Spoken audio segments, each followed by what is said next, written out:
My name is Ammonius, and I was born in the shadow of the Nile, under a sky that burned gold at dawn. It was 2630 BCE, or so the scribes later reckoned, in the reign of Pharaoh Khufu, when the world was young and the gods still walked among us, or so we thought. I wasn't a prince or a priest, just a quarryman's son, hauling limestone until my hands bled. But I saw something no one else did, something that bound me to the Great Pyramid, not just as a worker, but as a witness to its secrets. This is the story of how it was built, not with whips and ropes alone, but with a power we didn't understand, and maybe never will. The pyramid wasn't Khufu's idea, not really. It started with a stranger. He came to our village one night, when I was 15, his cloak dusted with sand from a desert no one crossed. We called him the Wanderer, though he never gave a name. Tall, thin, with eyes like polished obsidian, he spoke softly, his words curling strange in our tongues. He met with Khufu's vizier, Himeyunu, in a tent under starlight, and I, sneaking close to steal scraps of their talk, heard things that froze my blood. "The stones will sing," the Wanderer said. "Give me your laborers, and I'll show you eternity." Himeyunu was a practical man, all angles and numbers, but he listened. The pharaoh wanted a monument to outlast the gods, a stairway to the heavens.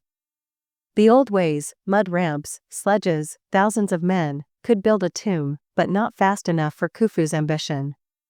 The Wanderer promised something else, a method to move stone like water, to stack it like breath.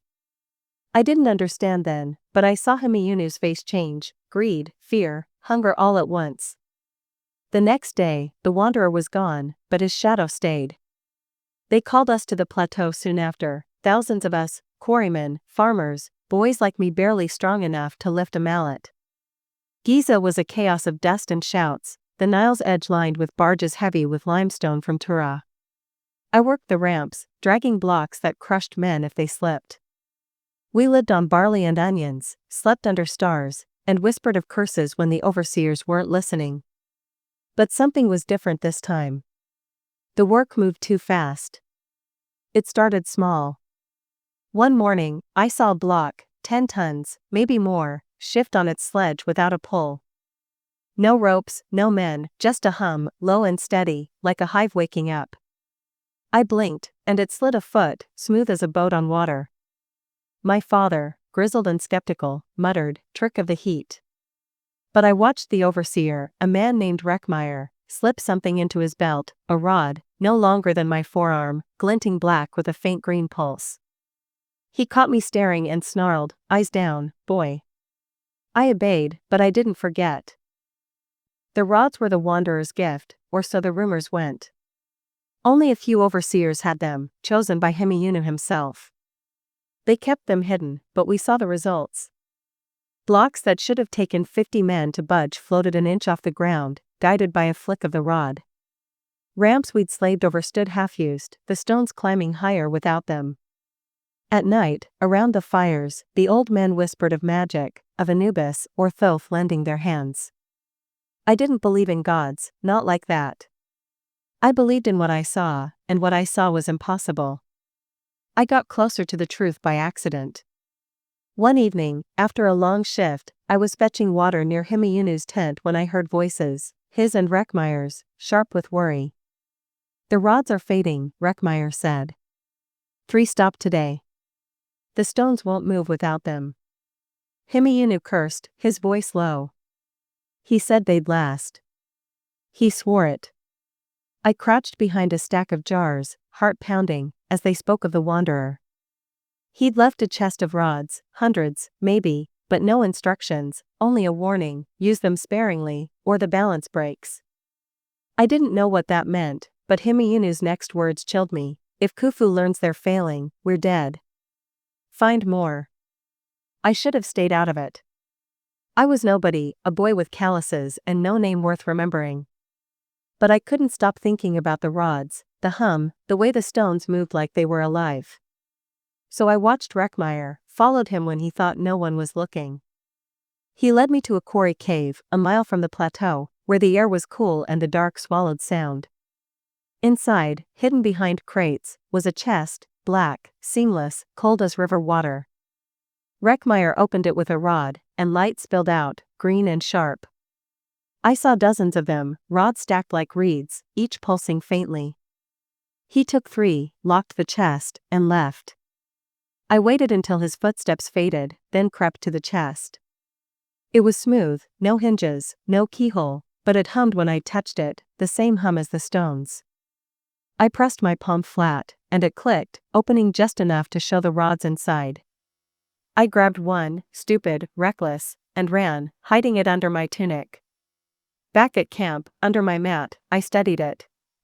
It was heavier than it looked, warm, with symbols etched along its length, waves, circles, lines that twisted my eyes.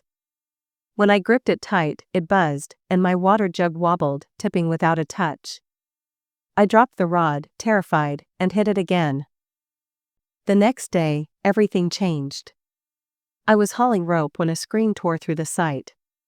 A block, halfway up the pyramid, had fallen, crushed 5 men, blood soaking the sand. Reckmeyer was there, his rod dark, lifeless. He yelled at the workers, blaming them, but I saw the panic in his eyes. The rods were dying faster now, and the stones weren't singing anymore. That night, I overheard Himeyunu again. "We need him back. The Wanderer. He's the only one who knows." They sent riders into the desert, but I knew they'd find nothing. The Wanderer was gone, like smoke. I couldn't stay silent anymore. I took the rod to my friend Katie, a scribe's apprentice who knew more than he should. He was clever, quick with numbers, and the only one I trusted. In a corner of the camp, under moonlight, I showed him the rod. He gasped when it hummed, lifting a pebble off the ground. "This isn't magic," he said, eyes wide. "It's something else. Something old." He traced the symbols, muttering about stars, vibrations, things I didn't grasp. "The Wanderer didn't make these," he said. "He found them. And they're not from here." Katie wanted to tell Himeyunu to trade the rod for favor. I refused.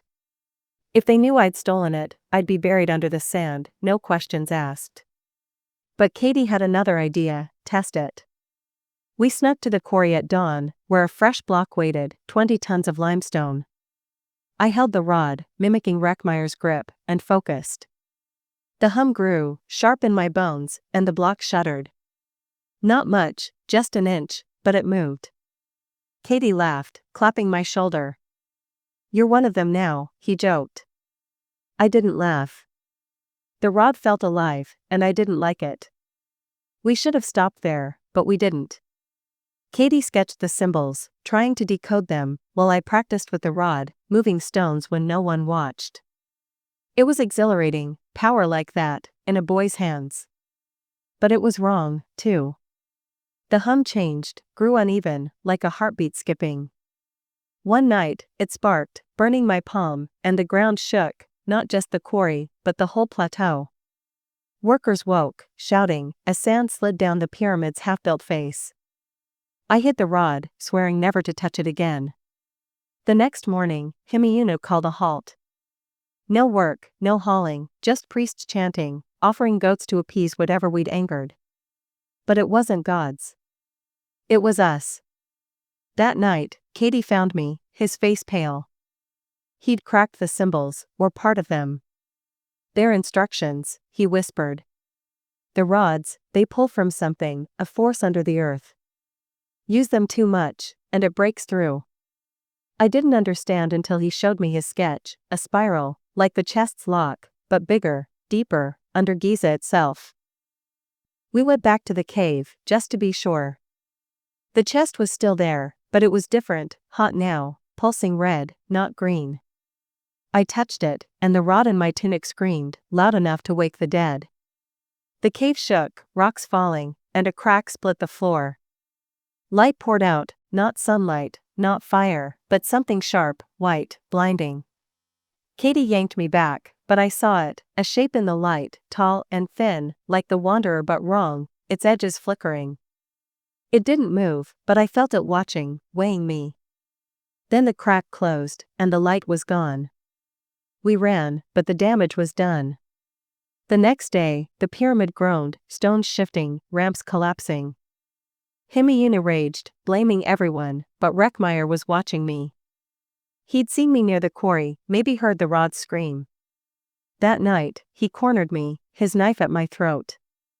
"Where is it?" he hissed. I played dumb, but he didn't believe me. Katie saved me, swinging a mallet at Reckmeyer's head, knocking him cold. We fled to the Nile, hiding in reeds, the rod burning a hole in my mind. Khufu himself came the next day, his chariot gleaming, his voice like thunder. He demanded answers, but Himeyunu had none. The rods were dead, all of them, and the stones sat heavy, unmoving. The workers whispered of curses, of the gods abandoning us. I wanted to tell them the truth, but Katie stopped me. "They'll kill us," he said. "And it's not over." He was right. That night, the ground shook again, harder, and a hum rose, not from the rods, but from the pyramid itself. I went back, alone, against every instinct. The plateau was empty, the workers gone, the air thick with dust. At the pyramid's base, where we'd laid the first stones, a crack glowed, same as the cave. I held the rod, not knowing why, and it flared, brighter than ever. The crack widened, and I saw it again, the shape, clearer now, stepping out. Not one, but three, their bodies shimmering, their hum drowning my thoughts. They didn't attack. They pointed to the pyramid, then the sky, and I understood, or thought I did, they'd built it, or shown us how, and we'd broken something. I dropped the rod and ran, but the hum followed, in my head, my bones. I hid with Katie, told him everything. He burned his sketches, swearing to forget. We vowed never to speak of it, to blend back into the village, to live small. The pyramid was finished years later, slower, with ropes and sweat, the old way. Khufu died, Himeyunu vanished, and the rods were buried, or so I hoped. I grew old, told my sons other stories, but never this one. Now I'm dying, my breath thin, the Nile still flowing. Last night, I heard it again, the hum, faint but there, under the earth. I see the crack in my dreams, wider now, and those shapes waiting. The pyramid isn't done. It's waking, and I wonder if it'll call my name, or someone else's, to finish what we started.